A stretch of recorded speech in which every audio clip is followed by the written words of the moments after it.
crypto markets failed to participate in the Santa rally. Who will be the winners in 2022? DeFi, the metaverse, or the large caps? And what are vol markets telling us about the perceived risks in crypto going into next year? All this and more in this week's Crypto Insight.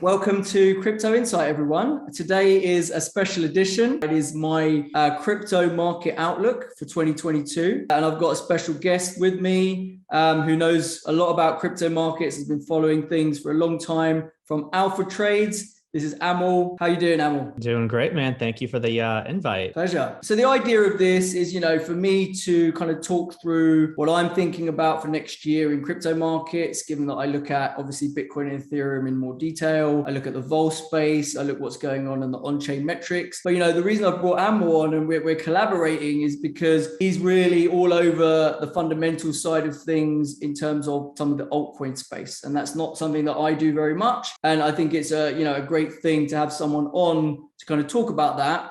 So that's why he's here. With that, let's kick it off. So the questions, really that spring into my mind, crypto markets recently, for example, have been underperforming, right, the rest of the risk asset space. And, everyone got very, very balled up for a year-end rally, which never came. And the question is now, what do we think, right? The S&P looks like it's well on its way to 5,000. We've got Omicron kind of doing its thing, but looking less and less severe. And that's dragging risk markets up. And we're seeing commodities rallying. We're seeing equities being strong. And normally you'd see kind of crypto participate with that. And we haven't really seen that. The crypto markets, we know for the most part that crypto is still guided by sort of the invisible hand of traditional markets. The flows are pretty much similar.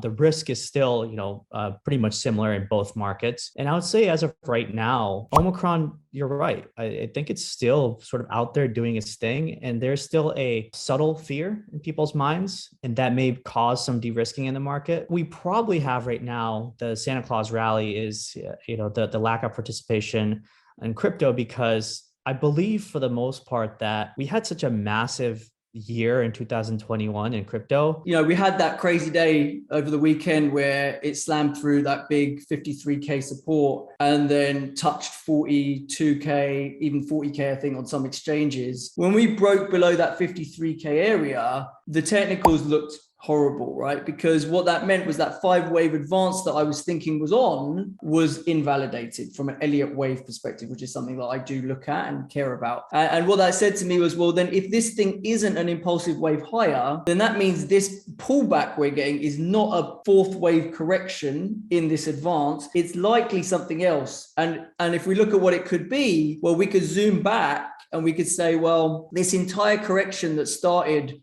back in April this year, and we had that first leg down, we had the second move up, and we're having this leg down now, could all be part of a much larger degree 4th wave correction, which doesn't actually reach completion until we get back into that 30 to 40K zone at some point, and then the real advance can begin that takes us to new all-time highs, right, of 80 to 100 or whatever, or beyond.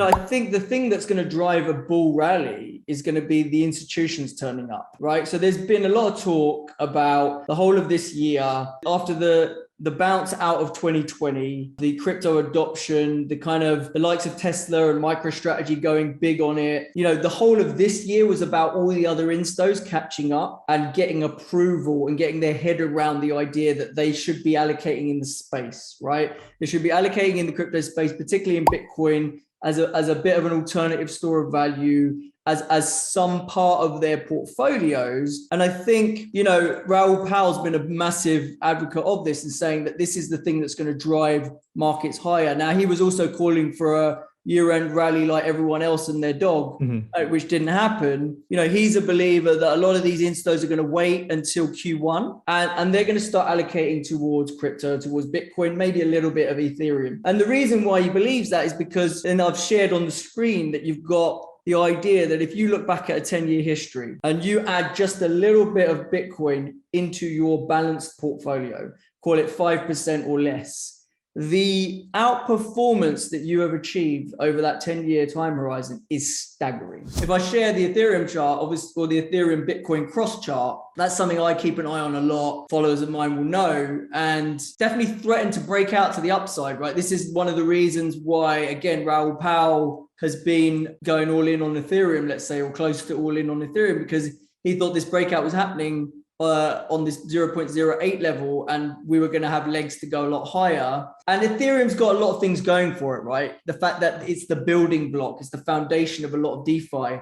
Yeah, Bitcoin's a store of value, but it's kind of how many use cases it has is the question. Obviously, it's improving with the likes of Lightning, and people are talking about some sort of smart contracts coming on top of Bitcoin at some point. But ETH was built for that, right? ETH was built for smart contracts. And you've had a lot of developers building on ETH. Everyone's thinking ETH is the big thing, right? Because ETH 2.0 is coming. We're moving from proof of work to proof of stake. The supply of ETH is going to get shredded down to like 12% of what it would be. Otherwise, like a triple halving. I've talked about that before. So the question is ETH going to deliver on its promise? And I think this is the year that's going to tell us that, right? Everyone's expecting at some point this year, we're going to get the 2.0, we're going to get the sharding, ETH's going to prove that it's scalable and all these things. Technically, it's retesting this breakout level, which is quite an interesting area. You know, you'd think if you're a buyer of ETH versus Bitcoin, this is a nice place to start dipping your toes in, given it's retesting this area. This ETH 2.0 story, I suspect it's going to get delayed, like a lot of these upgrades do, and it'll be a bit of a disappointment for the market. That doesn't mean it won't happen at some point this year, but I don't feel like it's going to be an easy ride for the ETH bulls. What do you think will be the winners in 2022? In terms of what I think is going to be hot in 2022, the safest bet is still the other L1 ecosystems, because they still garner a lot of value. There's a big discount in them relative to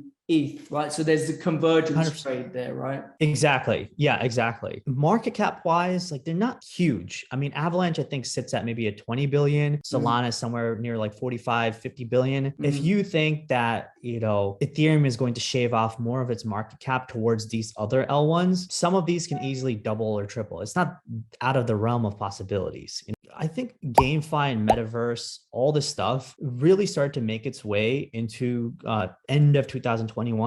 But I don't think the thesis has played out fully. Given that Facebook is rebranding to Metaverse or Meta, whatever it's called, I think they're going to start really building that space out further and further. It may not be like an instant, 3-month, where these projects start to take off. If you really look into the future, GameFi, which is sort of the gaming play to earn projects that are coming out. Yeah, a lot of them are probably just BS, probably scams. But, if you do your research and you start recognizing that there's good teams behind it, good money behind it, and you actually use it. So for example, DeFi Kingdoms I've used, Axie Infinity I've used. I've started to check out Helium and Render Token. These are your IoT, the Internet of Things kind of tokens.